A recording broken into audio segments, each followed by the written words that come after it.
Fala pessoal, como é que vocês estão? Hoje eu vou falar um assunto aqui bem interessante que muitas vezes não falam tão seguido, pelo menos na área de ilustração. Eu vou falar um pouco sobre pós-produção. Por pós-produção eu costumo chamar aquele processo que vem depois da produção principal, seja um 3D, seja uma ilustração. É basicamente a etapa em que você vai tratar essa imagem, mas não precisa necessariamente só tratar essa parte de contraste, matiz, saturação, ou como muitas pessoas gostam de fazer para, enfim, não tomar tanto tempo, né? Que é jogar um filtro pronto de Instagram ou algo assim.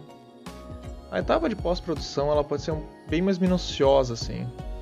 Nesse exemplo que vocês estão vendo aí na tela, eu peguei um render que eu fiz no Blender e tentei ao máximo, dentro do próprio programa 3D, deixar o mais bem acabado esse render. E por que eu falo isso? Porque basicamente quanto mais tu conseguir deixar bem acabado o teu render, menos tu vai ter que gastar tempo na pós-produção. E são coisas muito simples, às vezes muito pequenas, que podem parecer meio bobas, mas fazem uma diferença, como ajeitar alguns ângulos pontiagudos que podem ficar nos modelos 3D, ou coisas que não ficaram muito certo, ficaram sobrando, e que tu precisa meio que retocar, por assim dizer. São coisas que quando tu olha de perto, tu vai notar. De longe talvez não, mas vai fazer uma diferença, eu acredito que no visual total. Então vocês podem notar que eu estou tirando partes de sombra, acrescentando coisas, tirando coisas que eu acho que não estão ajudando na silhueta de certos objetos, de certas formas. E eu vou mexendo em coisas muito diversas, desde pedras até objetos. E até mesmo tentando entender como é que eu consigo deixar a leitura de certas coisas melhores, assim, pegando, por exemplo, essa pedra e tentando deixar ela numa maneira que ela tenha quase que uma inclinação que favoreça a leitura dessa peça. Ou seja, eu faço uma diagonal que aponta para o personagem principal. E a ferramenta que você usa, né, nesse caso pode ser tanto um brush normal, como podemos usar também o Healing Brush ou outras ferramentas de clonagem, enfim. Não existe muito uma regra, na verdade, na hora de fazer essas correções. É muito mais você conseguir sentir que está fazendo alguma diferença e que está coerente com o resultado que você espera. No meu caso, eu gosto de não deixar as coisas tão engessadas assim, e não tão aparentemente que elas são 3D. Eu gosto de gerar essa certa confusão mental em quem olha, de não saber ao certo se aquilo ali é tudo 3D ou se é pintado. Usar o Mixer Brush nesse sentido acaba ajudando bastante a deixar a peça com uma aparência um pouco mais pincelada.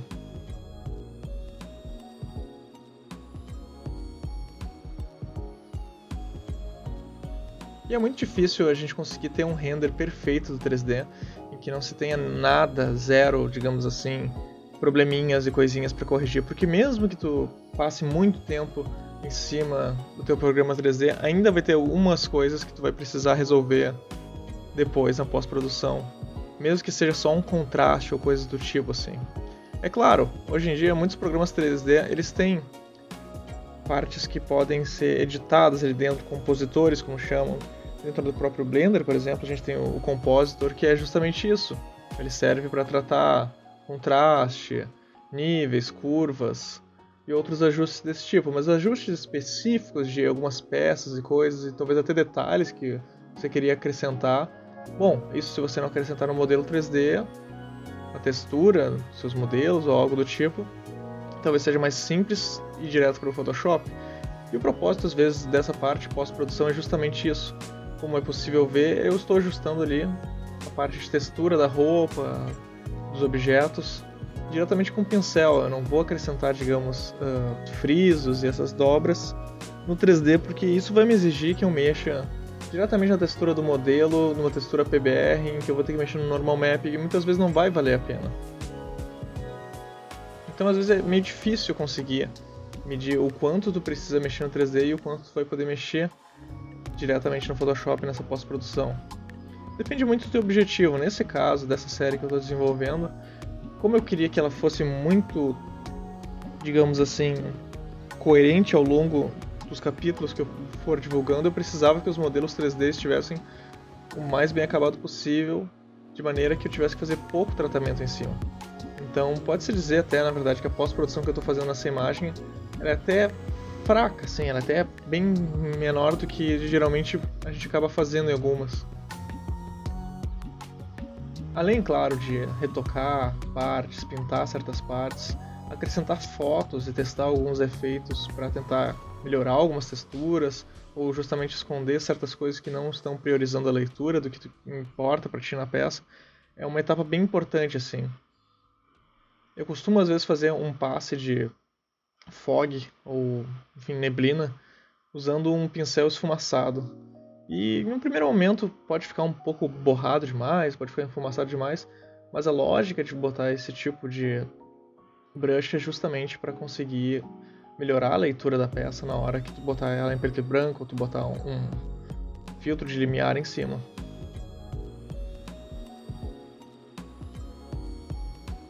E algumas coisas no 3D elas acabam não tendo, digamos assim, os cantos tão definidos, os edges, e muita dessa parte de fazer a pós-produção tem a ver com isso, tem a ver com definir essas formas melhor, botar certos brilhos e certos highlights também. No rosto ali do nosso Dust Rider, eu estou justamente fazendo isso, eu estou tentando botar alguns highlights, algumas coisas que deixem aquela textura mais clara, aquela uma textura mais molhada, mais orgânica. E também é uma maneira útil de tu conseguir realçar justamente o personagem e também quebrar um pouco a estética do 3D.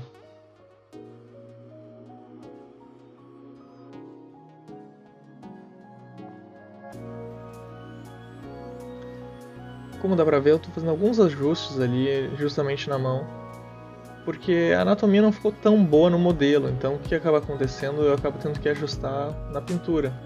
E aqui entra muito uma noção de luz e sombra e de fundamentos para que tu não pinte a coisa errada, não pinte uma coisa que fique inconsistente.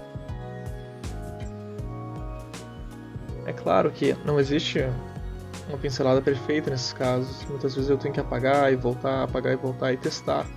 E dar um tempo para tentar entender o que está acontecendo e se aquilo está funcionando, afastar principalmente a tela. É por isso que eu acho útil muitas vezes ter aquela tela do navegador bem na esquerda. Que, claro, esses detalhes que eu estou fazendo eles são muito micro, digamos assim, mas alguns deles são muito notáveis num thumbnail, ou seja, uma miniatura daquela imagem. E aqui novamente estou usando o Mixer Brush para tentar ajeitar esses drapeados, ajeitar algumas highlights, porque o Mixer Brush basicamente é como se fosse um pincel a óleo que ele está espalhando e misturando as tintas, né? Por isso que vem o nome Mixer. Mas além dele, eu uso outros brushes, como o brush normal, que tem uma transferência ligada. Alguns brushes soft, justamente para fazer um esfumaçado, para eu conseguir só deixar uma área um pouquinho mais escura, um pouquinho mais clara, sem necessariamente deixar muito marcado, né?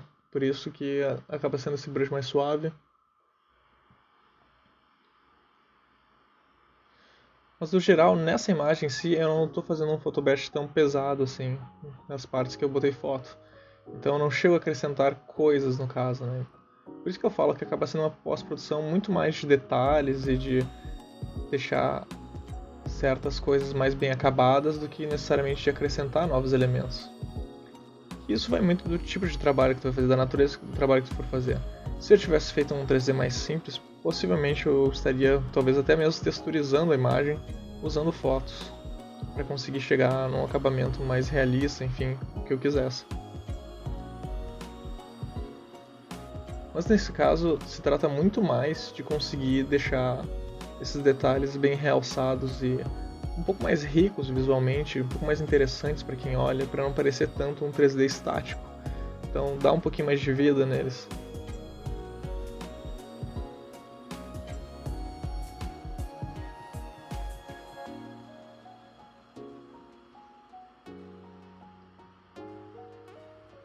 E às vezes algumas quebras muito simples que você faz na silhueta de alguns objetos, como no caso dessa madeira, já te ajudam a perder essa sensação de que existe muita rigidez naquela forma.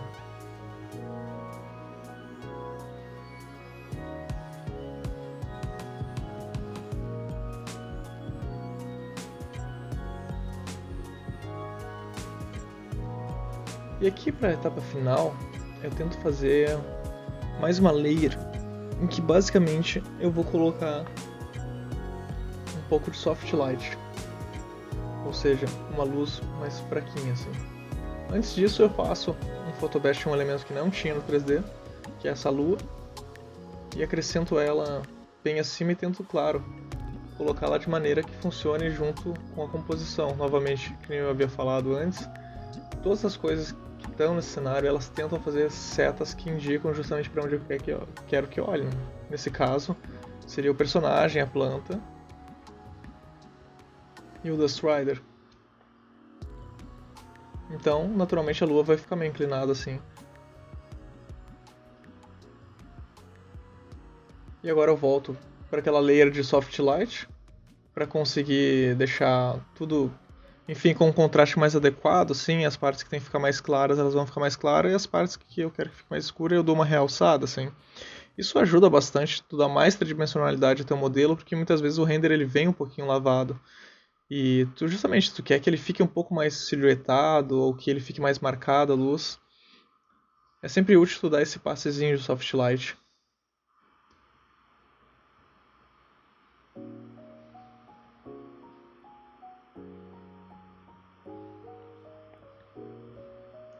E aqui eu tô botando aquele efeito por cima da planta, como eu tinha na Steel anterior dessa mesma série. Primeiramente eu tento deixar ela um pouco mais, digamos, chamativa, assim, mas depois eu faço o ajuste tanto de opacidade como, enfim, tentar ter um pouco mais de recorte.